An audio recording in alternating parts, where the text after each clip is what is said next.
Barnett, 1921, Dallas, Texas. What do you remember when you were just a little boy? My first recollection is age 4.5 because my family moved to New York in that time because my father went to work for Sunstar Manufacturing Company in New York, a trouser manufacturing company, which was his profession. And we lived on Long Island Sound from 4.5 till I was 6.5. And at my age 6.5, my maternal grandfather in Dallas died, and we had to leave New York and come back to Dallas because my maternal grandmother was paralyzed on her left side and couldn't move. She moved around the house, couldn't leave the house, so we had to move in her home, which was on Forest Avenue in Dallas. It was a rather large home, 3-bedroom, 1 bath, and she lived there alone after he died.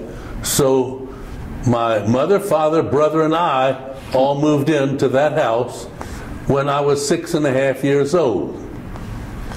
What did your dad get into then when he came back? Oh, well, my dad was always in slacks, pants manufacturing. When we came back here, he opened his own manufacturing business in Dallas. It went bankrupt in 1934 during the Depression. Right. He went to work for Hager Pants Manufacturing Company, which was in the 4th unit of the Santa Fe building at that time. I can remember walking up a long flight of stairs into a large room on the 4th floor of the Santa Fe building with a long table in the room and cutters there cutting the material in that room to make trousers. He worked for Hager Manufacturing Company in their sales until he retired at his age 65. He lived to be 75 and died, well, he was born in Dallas, Texas, about 1895. Dallas was pretty small. When I was born here, it was very large. I can remember 280,000 people in Dallas. We lived on Forest Avenue when there was a streetcar line running in front of the home. And down the street from us was the Fair Park that's still there, but Forest Avenue isn't still there because they changed the name to Martin Luther King Boulevard. I lived cat a corner across the street from Forest Avenue High School. It's now James Madison High School. Now, do you remember your grandparents on your other side? Oh, very well. My paternal grandmother and grandfather lived in a duplex on Forest Avenue down the street from us, about half a block away, right directly across the street from Forest Avenue High School. Easy for me to remember that because every day at noon I left Forest High and went across the street to have lunch at my grandmother's house and then back to school. And what I remember most about that location is a teacher, English teacher, named Edna Rowe, a rather famous teacher because they have an elementary school here named after her, Edna Rowe Elementary School. But she rented a garage for my grandmother and grandfather because they had a garage but no car. So she left her car in their garage. After school, I would go over to my grandmother's house and watch Miss Rowe drive her car out of the garage with a steering wheel. There was a stick because it was an electric car. And she guided it by moving the steering wheel back and forth across wherever she went. And she could go anywhere in that electric car. She didn't take the streetcar. But I have a tremendous memory of something that I recall maybe was about 1929 while we lived on Forest Avenue.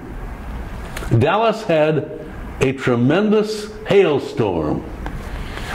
It came through our shingle roof, broke through our screen glass windows and into our house, and we hid under the beds in the bedroom because the hailstones were coming in, and the streetcar that was running down Forest Avenue stopped in the middle of the road, in the middle of Forest Avenue, and the people got off and ran into our home because the hail was so bad that, and the hailstones so large that if they had been out in it, it could have killed them. In fact, it tore our roof off and just ruined our home. Fortunately, we had some kind of insurance. I don't know what kind then, but we had insurance to help some of that to rebuild it. But it was such a tremendous thing. I've never forgotten the hailstorm that we lived through at that particular time. Now, do you remember what your grandfathers did for a living? My paternal grandfather was a tailor. He came to this country and landed in New York at Ellis Island, and at that time he had a brother, Wolf Goodstein, who had come before him and had gone to Montana, and he worked as a tailor on an army post in Montana. And he contacted my grandfather in New York, who was Philip Goodstein, and said, "Phil, come out here to Montana because you can get a job here as a tailor on the army post in Montana." He did. He went there. I don't know the year, the date, because before my time. But then, I don't know when or how, but before 1900, he moved to Dallas. And he lived in Dallas with his parents, I think on Colonial, because my brother was born on Colonial. He was 3.5 years older than I. He was born on Colonial before they moved to Forest Avenue, where I was born. And he became a tailor in Dallas and had his own tailor shop at the corner of, well, it was a triangular corner, I think around Bryan and Ross in Dallas, where he worked by himself in the tailor shop, and I guess made enough to support himself and his wife, but he gave most of it away to anybody who came by his store who needed money, or who said he needed money, and he always gave something to anyone who needed money or wanted money. So he didn't ever have much money for himself, but he was happy doing that, and that was important. And what about your other grandfather? What was his job? Sam Levy came from England. I don't know when. He died when I was so very young that the only memory I have of him is in a top hat and a morning suit that he would have worn in England, because I'm sure it wasn't stylish in this country, but the picture was. And his name was Sam. He and my maternal grandmother Rachel lived together on Forest Avenue, and I don't even know what he did. He died before I was, well, I guess I was alive because I was 6.5. When you graduated high school, did you go to college or did you go right into the service? No. I graduated from high school in June of 1938. Okay. I had been admitted to Rice Institute, now Rice University, in Houston. Before I went there, because I knew they were going to have an exam in college algebra, I went to North Texas Agricultural College, NTAC, now University of Arlington. And I took college algebra there. So when the professor announced we're going to have an exam in college algebra, I said, so what? I was ready for it. Did you graduate from there? No. My second year, I got into economics at Rice. I went to Rice, by the way, in pre-law. I have to tell you, my brother before me went to A&M. He majored in electrical engineering. My father, who was in textiles, wanted me to go to A&M and be a textile engineer. That was the last thing in my mind. But I never argued with him. I just went to Rice in pre-law because I wanted to be a lawyer. He wanted me to be an engineer. My second year at Rice, I got into economics, which is a sophomore course. I became enamored with economics and decided I wanted to major in economics. Rice didn't have any other courses in economics, just the one. So I transferred from Rice to the University of Texas in Austin because it did have other courses in economics.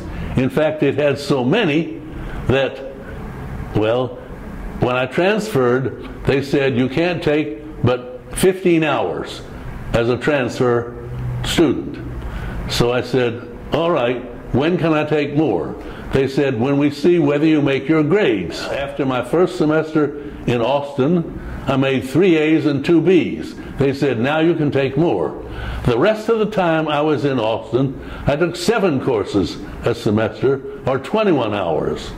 So I finished my master's, bachelor's, and master's degree from the University of Texas in 1942, in August of 42. In August of 42, I went into the service. Now, if it hadn't been for the war, my graduate year, which was also my senior year in Austin, the University of Panama sent up to Austin and said, we want a student, a teacher, to come here to the University of Panama and teach economics at Panama in Spanish to the students here. They said, we will give him an interpreter in his classroom for 3 months. At that time, he has to be fluent in Spanish and do it on his own. My department came to me and said, you've had Spanish in high school and in college. How would you like to do that? I said, I'd love it. They said, you're in. I said, I'm out. I'm in the draft. I can't go. This was 1942. We were in the war. So I came home instead, and I went to the Navy, and I said, I'd like to go to Navy officer training school. I want to be an officer in the Navy. They said, sit there and tell me the lowest line you can read on that chart. I looked around and I didn't see the chart. It wasn't in that room. They didn't tell me it was in the next room. Finally I said to him, where is the chart? He said, you better go see the Air Force. Maybe they can use you. I couldn't see the chart. I couldn't find it. Anyway, I was so disillusioned then that instead of going to the Air Force and saying, I want to go to Air Force OCS, I just enlisted in the Air Force. I said, I want to go to the Air Force. So they took me, of course. They didn't care whether I could see or not. Fortunately, I don't know why, but I drew a straw that said, he's going to the Air Force Technical School in Administration. And that was in Denver, Colorado, for 8 weeks, and studied everything about how to run the Air Force office. And I was graduated from there as what's called an MOS, Military Occupational Specialty of 502. Now that was important later in my military career. But then, after I graduated then, I went to Shepherd Field, Wichita Falls, in the summer for basic training in the Air Force. It wasn't pleasant. And then I was sent to Great Falls, Montana. Worst winter I ever had in my life. 42 degrees below zero, and the wind blowing so hard that when we walked from our barracks to the headquarters where I worked, we leaned over into the wind at a 60-degree angle, but unfortunately, Great Falls, or Montana, had what was called willowaws, came from Alaska. The wind circled and changed, went from the other direction immediately, and we'd fall flat on our face because the wind stopped and was coming from our back instead of our front. And when we fell, we didn't get wet because it was sand. The snow in Montana was so dry that when you brushed it off your sleeve, there was no moisture. Everything was dry there, including the 42 below zero. My brother was stationed at that time, he was in the Signal Corps, in Anchorage, Alaska. When I wrote and asked him how the weather was there, he couldn't tell me specifically, but he said, just like the weather where you are. Well, that was bad enough. But in Glasgow, Montana, where I was sent for 4 days, the weather there was 62 below zero. When I was in Great Falls, the adjutant, the colonel, said, we'd like for you to go before the OCS committee. And I said, okay. So I went before the committee. They questioned me. When they got through, they said, good, you can go to any OCS you want to. I said, I want Air Force Administrative, which is what I should have done in August of 42. This, I think, was 43. They said, well, that one has a 2-year waiting list. Pick another one. I said, I don't even know of any other. I don't want to go to any other. So they said, well, all right, wait here. So then the squadron commander at Glasgow, Montana, had a problem there, and he called for me to come up there and help with that problem. Well, I was in the Air Force. We didn't fly. I went by train to Glasgow, Montana. 4 days later, I got a call, come back to Great Falls. Went back to Great Falls.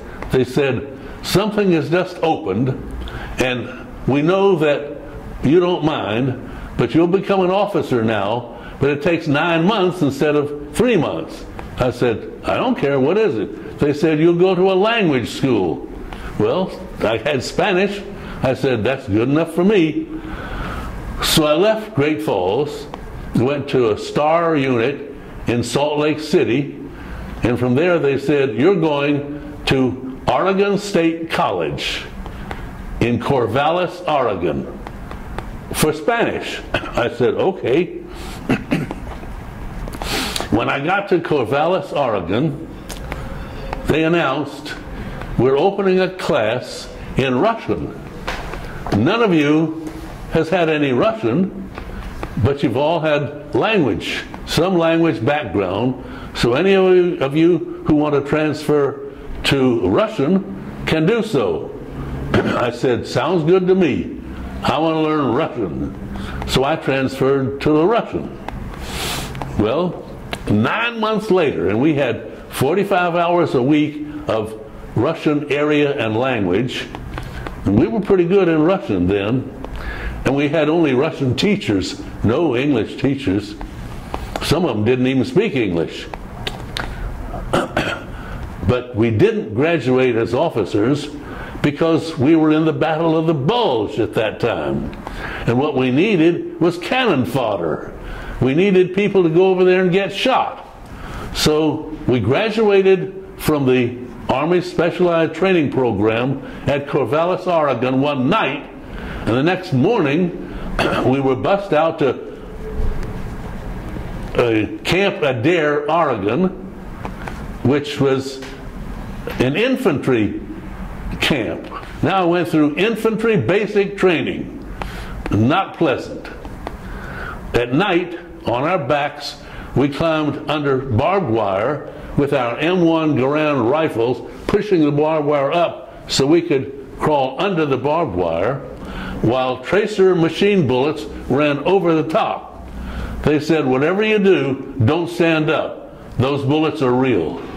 Unfortunately, they had twigs there when we crawled, and some people would hit a twig and that scared them. They thought it was a snake and they stood up. Never should have. They did. Well, that was the end of their basic training. After basic training, we were all transferred to someplace in the 70th Infantry Division. I luckily gathered field artillery. So I was transferred out of the infantry into the field artillery. While I was in the field artillery, training to go over into the Battle of the Bulge, the battery commander called me in and said, I see you've had a lot of mathematics in school. I said, I don't know about a lot, but I had to take mathematics, so I've had mathematics. I had college algebra, I had trigonometry, all that. I had some algebra and some mathematics. So he said, we'd like for you to be a spotter. A spotter's life is 45 seconds in battle. The spotter goes up with a transit with the infantry at the front lines. With the machine gunners, their lifespan is 45 seconds also. You go up where you're looking at the enemy, because they're the front lines, and you take that transit and you focus on the enemy. I can't shoot back, I'm focusing on a transit, but they can shoot me. So I hear my focusing on a transit, telling them back there where to aim those big guns that my way shot for 2 miles, and they're way behind the line, and I'm facing the enemy. So I want you to be a spotter. Well, I'm in the service. I said, okay, I'll be a spotter. He said, go home for your overseas furlough. As soon as you get back, we're leaving. Okay, I had about 3 overseas furloughs because I was transferred all over. So I went home, got back. They said, Goodstein, hurry up, get into the battery captain's office. He wants to see you. I said, what did I do now? They said, we don't know, but it sure is important. So I got in to see the captain, and he said, why didn't you tell me you can't see? I said, you didn't ask me about vision, you asked me about mathematics. He said, well, you can't be a spotter, you couldn't see the enemy. I said, that's their problem. So he said, but you are trained for the office, go run the office. So I went into the office of the field artillery. That was a pretty good deal, I didn't mind that. So they would go out on a bivouac to dig foxholes and learn how to jump into the foxhole and dodge the bullets. And I had to take my big desk that folded up and went in a truck. I said, Captain, you don't expect me to take that big thing on a truck and put it in a foxhole, do you? He said, no, you stay there. I didn't even have to go out on the bivouacs. I lived a charmed life in the service. So I'm sitting in the office one day in the field artillery, and the first sergeant said to me, Goodstein, you're on orders. I said, orders for what? He said, to go back to the Air Force. Then I got interested. That sounded good to me, so I went over to look. And it said everybody who had had any technical training paid by the Air Force, he wanted back in the Air Force. I said, I'll go. So I went back into the Air Force, and then to Lincoln, Nebraska, what they called a depot, replacement depot, where they sent me out to other places. And there they sent me to a group that was training B-29s to go overseas into the battle. Well, I wasn't going into the Battle of the Bulge anymore, and I was in the Air Force, so I said, that's good, that sounds good to me. But then I heard, while we were training there, that we were headed to Saipan, an island in the South Pacific, way out of nowhere, but the B-29s could fly from there over Japan and back because they had a long range. And that didn't sound good to me. I'm in the war, I don't want to sit on an island in Saipan, so I put in for a transfer to a base or a group in the Soviet Union. I wanted to use my Russian. Well, the adjutant said, I'm not going to let you go. Remember, I was trained in administration. I said, okay, deny it, but send it on. He had to do that under Army regulations. He said, all right, but I'll approve it only for the Soviet Union. I said, that's the only place I want to go. If they don't approve me for that, I'll go to Saipan with you. Okay. He sent it through, came back immediately, approved. But why? I'll tell you later. I left there and went from there to Miami Beach. From there to Puerto Rico. From there to Belém, Brazil. Belém, Brazil to Natal, Brazil. At Natal, Brazil, which was on the Atlantic coast, we went swimming in the Atlantic. We ate bananas and coconuts and everything was fine. We're waiting to go overseas. Finally, I got on a plane, which happened to be a B-24 English Labrador bomber. 4 propeller-driven engines, no guarded here for sound. It was so noisy inside that plane that you couldn't talk to the person next to you without getting up and sitting on his seat armrest. So by the time we left Natal, Brazil at night, and the next morning when dawn came up, we saw a little speck of an island down below. They said, that's where we're going to land. I said, boy, what a pilot. He flies all night long, and in the morning he finds that little speck on the ground. They said, well, he probably slept. He went on autopilot all night. So he didn't do anything. The plane flew itself. We landed on Ascension Island. Well, Ascension Island was right off the African coast.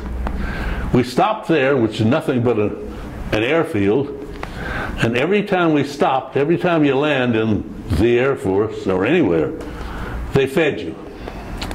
I guess that was to keep us from getting too airsick, but we sure ate a lot.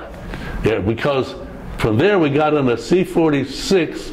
C-46 had a round bottom, C-47 had a flat bottom. Otherwise they were the same. We got in that in Ascension Island, and we flew from that over to Africa. And all these names have changed, so I needn't give you the names because they aren't the same. But we went across Africa, across the Nile. I saw the blue and red Niles come together out to the Mediterranean, and we landed in Karachi, India. Karachi's in Pakistan today, and then it was in India. So we landed in Karachi, India, and as soon as I got there, I went into personnel and said, when do I leave? The personnel officer said, what are you talking about? I said, I'm going up to the Soviet Union. When do I leave for there? He said, you've got to be crazy. The Soviet Union won't let us land a plane there if it's shot. We have to get it back out of the Soviet Union to land. We don't have any troops there. They wouldn't let us. I said, then what in the world am I doing here? He said, well, we needed 4 502s, administrative specialists, in the China-Burma India theater. The first one who came through chose China. He's gone. The next 2 who came through were twin boys, twin brothers. They wanted to stay together. They wanted to go to China, but they couldn't because we needed 2 in India, and they wanted to stay together. They stayed in India. You're going to China. That's how I got to China. I didn't ask to go there. I asked to go to the Soviet Union. I got to China. Well, I got to Chengkung, China, then from there up to, well, I call it Chengdu, but we were 32 miles from Chengdu. And in China, we were out where the Lolo tribes, the headhunters, lived, and where the Chinese communists controlled everything. because the Chinese communists were fighting the Chinese nationalists, and the nationalists were supposed to be fighting the Japanese. But we were fighting the Japanese, they were fighting the Chinese communists. And we were there with the Chinese communists. So our nearest village was called Sinqing. It was 1.5 miles away, but we lived in a compound among the Chinese. Well, I'll make a long story short. When the war was over, group headquarters moved into Shanghai. I was in squadron headquarters in Chengdu. Group headquarters radioed for me to come to Shanghai. But I was in charge of writing special orders.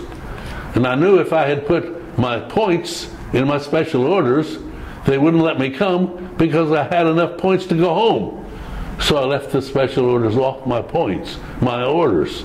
So they didn't know I had enough points to go home. And I put me on orders to go to Shanghai. I didn't want to go to China, stay there a year and never see Shanghai. I'd heard of Shanghai all my life. So I sent everybody all over, put everybody on orders where they were going, and I was on the last plane out of Chengdu. I looked back and saw a whole field full of P-38 twin fuselage fighter planes. But we left them there, just abandoned. War with Germany had ended, and the war with Japan had ended. So I flew to Shanghai. When I got there, commander called me in and said, "What are you doing here? You have enough points to go home." I said, "You sent for me." Well, he said, "Yeah, but why didn't you go home?" I said, "Didn't want to go home. Wanted to come to Shanghai." He said, "Well, you can go home anytime you want to, so we can't give you a regular job. We're going to put you in charge of transportation."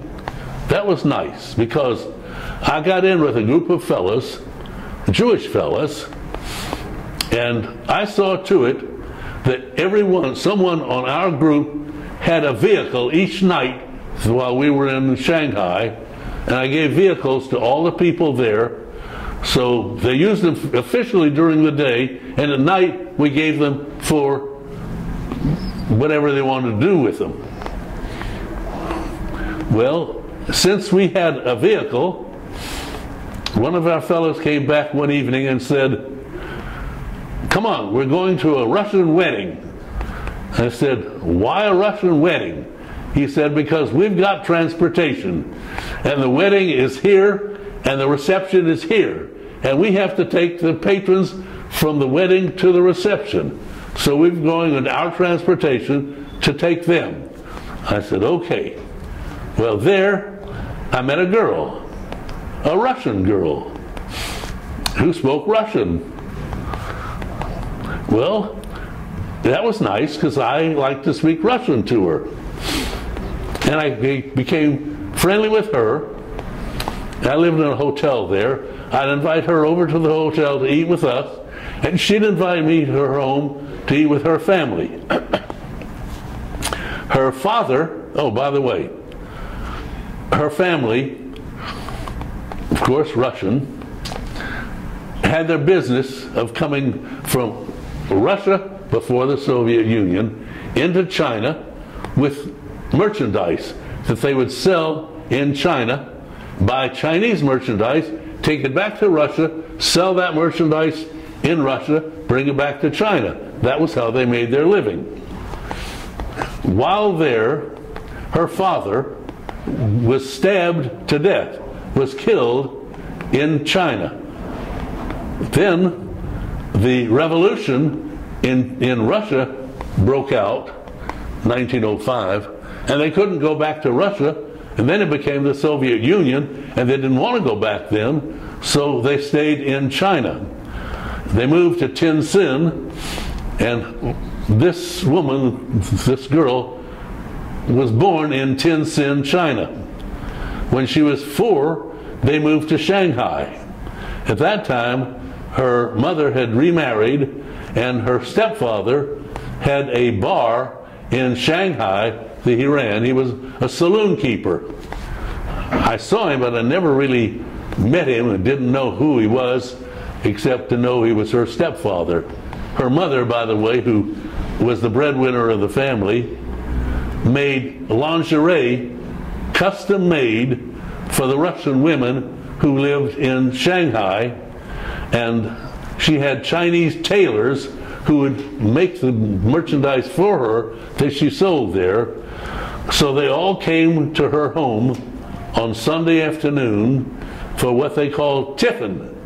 Tiffin in England is a high tea, where they serve sandwiches and tea and light lunch. So I was in uniform, and I was invited to her home for tiffin. And when I got there, all the Russian women were there for tiffin with her family, and seeing me in uniform, in Russian, they all badmouthed the American soldiers for getting to China and running up all the prices for everything all over Shanghai. So every time they'd start that, they'd say, "Zhai, so stop, stop. He understands everything you're saying. Don't say anything." So I killed their afternoon for them. They couldn't condemn the American soldiers, so they didn't have any fun anymore. But anyway, unfortunately, I could get cigarettes for 5 cents a pack, 50 cents a carton. I never smoked. I always traded them for juice or something, but this girl smoked, and I didn't know smoking was bad at that time. I gave her cartons of cigarettes, and she became so addicted, she never did stop smoking. Well, finally I left China, although while I was in Shanghai, I got to take trips to Hong Kong, Canton, all over, because I didn't have anything to do, so I had a good time for several months. And finally they said to us, the Marine Raider, a little vessel, is going to leave for the United States. It's the last one we have. All of you who want to go, who are eligible to leave, better go. I had met a friend who was from Dallas. He said to me, "Let's go. It's the last vessel they're going to have." I said, "Tell you what, you go. I'll tell your folks hello when I get there before you do." He said, "Why?" I said, "They brought us here. They have to let us go home. They'll fly us home. You go by boat. I'll fly." He left. I stayed. I flew. So when I decided to go home, they said, "Take such and such a flight." I went out and got in a 4-engine, remember all this is propeller driven now, a 4-engine plane going to the Philippines, then Japan, and then to Hawaii and home. They started the first engine, it started. The second engine started. The third engine started. The fourth engine broke the starter and it wouldn't start. They said, "Get off. Can't leave, no plane. We'll start a different plane tomorrow night." Well, I couldn't go back to my hotel. I checked out. So I hailed a pedicab, which is a Chinese driver on a bicycle with me in the back, and I went to this girl's home in Shanghai, and they had everything was walled with glass, broken glass. They didn't trust anybody there. And they had a padrone who slept there and minded the front gate. So I knew how to get to him. I said, "Padrone, let me in." Gave him a package of chewing gum. He thought that was wonderful. I'd hung the moon for him.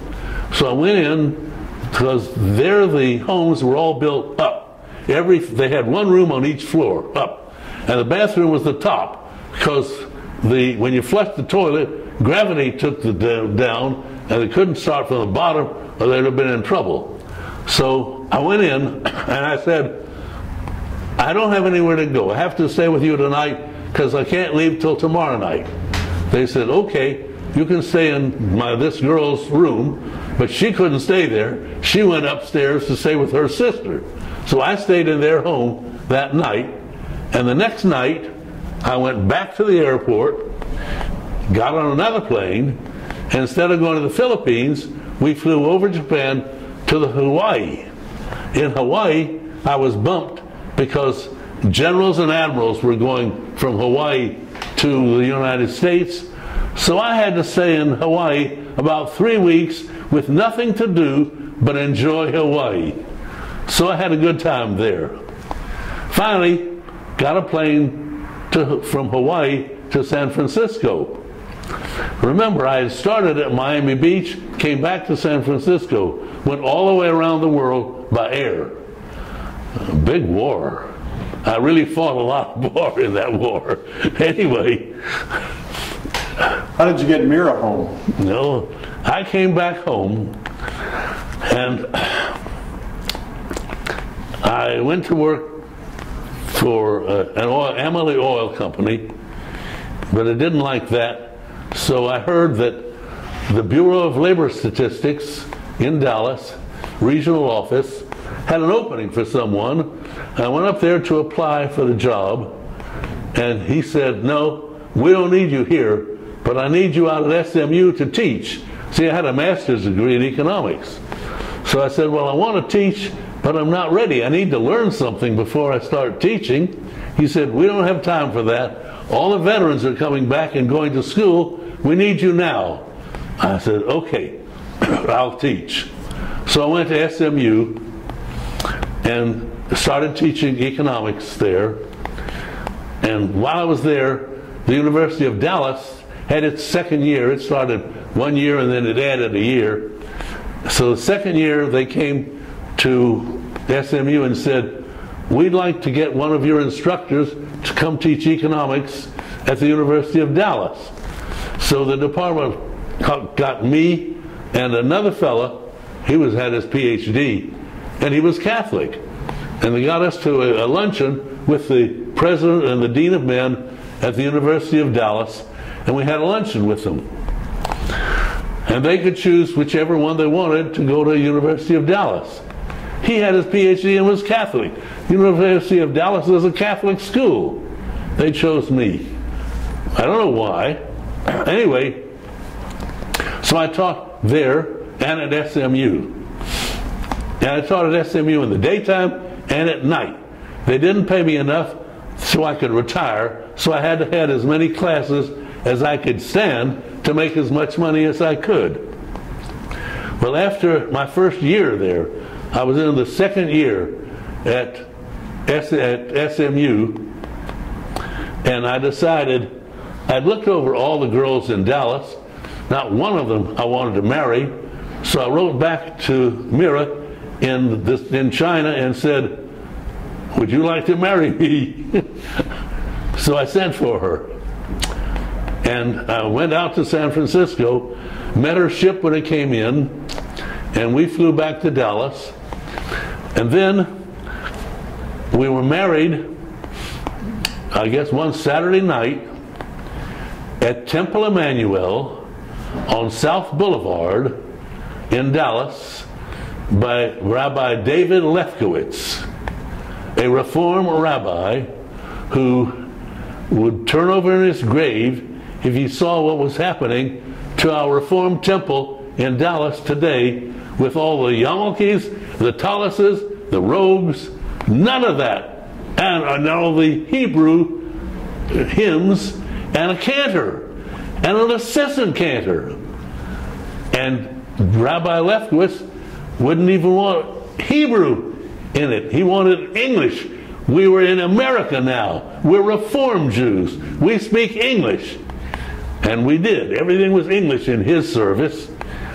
And I was confirmed at that temple in South Dallas, and we were married there. My folks thought, they lived on Livingston in Highland Park at that time, and they thought that my wife, coming from China, didn't know anything about running a household in the United States, so they weren't going to let us go into an apartment by ourselves, so we had to live with them. And while there, they taught her how to cook and how to shop and how to do everything to live in this country, which was fine because I was teaching all the time and didn't have time to. Well, that was 40, we married in 47. In 48, I went to the Federal Reserve Bank of Dallas as a general economist and stayed there for a year. And in 49, I decided if I was going to have a career as an economist, I'd better get my Ph.D. So I said to the head of the department, I have to leave. I want to go get my Ph.D. in economics. He said, I understand. So my wife then and I left in June of 49 to go to the University of Wisconsin because I wanted to take labor economics. We went to Madison, Wisconsin, drove into Madison in June of 49. The temperature was 93. The humidity was 93. We almost turned around and came back. It was terrible. They had heat, but no air conditioning. They didn't know air conditioning. In Wisconsin, it was cold. Anyway, we lived there from 49 to 51. I finished all my courses for my Ph.D., finished my language exams, didn't need anything but writing a dissertation, which I would have stayed there to do because I was teaching economics there, working for an economics professor, which is what I did to make money while I was taking my master's, my doctorate there. But at that time, the Chinese communists had taken over China, and they told the Chinese living there that they had to become Chinese, take statement, they had to become Chinese citizens or some citizen of some country or leave. Well, my wife's mother didn't want to go to the Soviet Union. She didn't want to be a Chinese citizen, so she left. Well, when she left, my wife said, we have to take her with us. I said, okay, but I can't stay here. We were in a third-floor apartment. We had to leave Madison and come back to Dallas to get her a place to live in Dallas. So we left Madison in 1951 and moved back to Dallas. Well, fortunately, in 51, fortunately for me, the Korean War was on, and I applied to the United States government for a job with the Wage Stabilization Board, which was in office then for the Korean War. And I had taken labor economics. Fine, they wanted me in the Wage Stabilization Board, where I became director of case analysis. I presented all the cases to the tripartite board, public and industry and labor, all of them. And I was there from 51 to 53 when the war in Korea ended. And there I left, but at that time her mother had come with us, and I had bought a home in Dallas on Beechwood Lane where our kids, two of our kids, were born. And we lived then on Beechwood Lane, and in 1954 I went back to SMU to teach again. So I taught then to 1960. But at that time I went to law school while I was teaching on campus daytime, Dallas College downtown at night. When I wasn't teaching at night, I went to law school at night.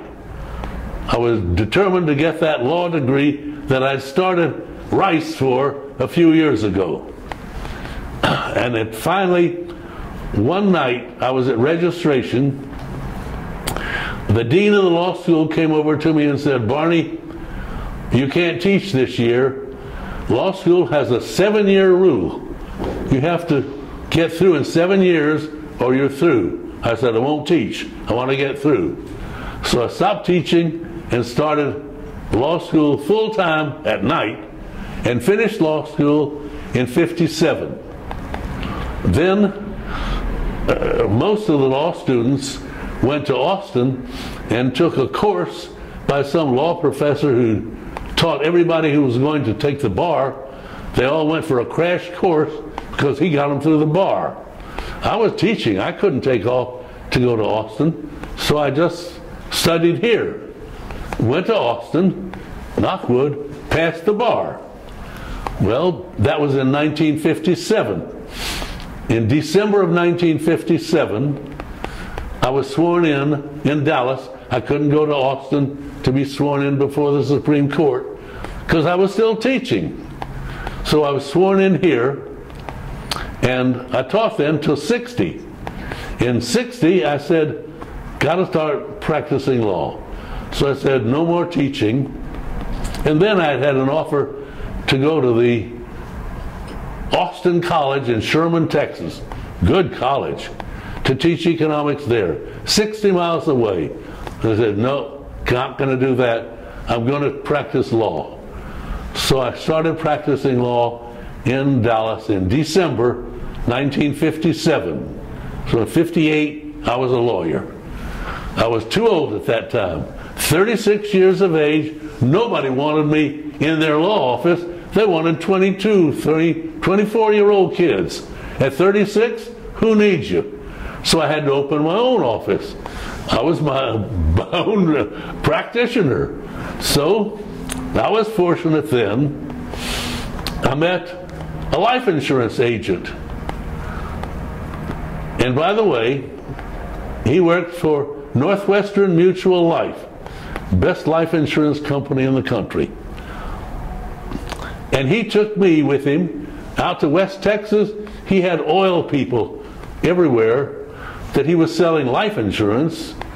And after he sold them the life insurance, he said to them, "You need a will. Here's Barney. He'll write you a will." So he got me in the law business to do that for his clients. And that was fine because I did other things for them too and built a practice.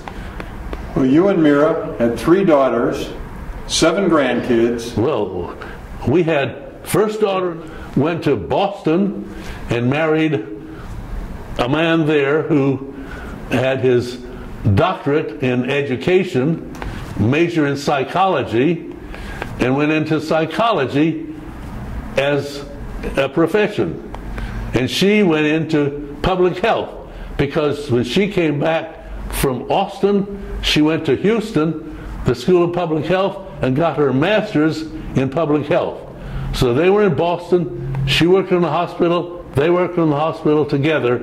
Then he decided to go into practice in Pennsylvania where his family lived, and they moved to Westchester, Pennsylvania. And she moved to Westchester with him, and they had a son and a daughter, and she opened a non-profit clinic there for Planned Parenthood. She just retired from it 26 years later. After she built it up, she left it, and she's on retirement from it, but she's now on her own as a consultant, and he's in private practice in Westchester as a clinical psychologist. Tell me about your other 2 daughters. Yes.